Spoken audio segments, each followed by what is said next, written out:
Бәріне сәлем. Міне, мынау менің Димон деген лимоным.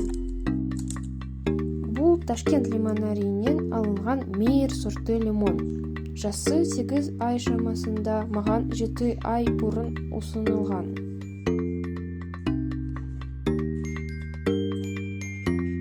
Содан бері оны 2 ай бұрын диаметрі 3-4 сантиметрге үлкенірек омыраға ауыстыра алдым. Жабық өсімдік болғасының қарапайым топыраққа көшірдім. Дренаждық тесіктер бар болғасын дренаж қабатын жасалған жоқпын. Мен оны аптасына 3-4 рет суарамын. Мен агриколаны аптасына 1 рет қосамын. Ол қымбат емес. Мен бір шай қасықты 2 литр сумен сұйылтамын.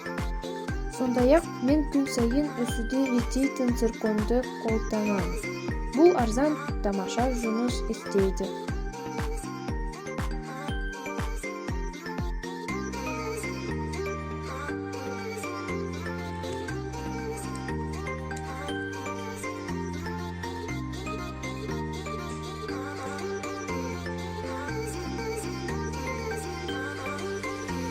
Мен күн сайын 5-8 бышылдатамын.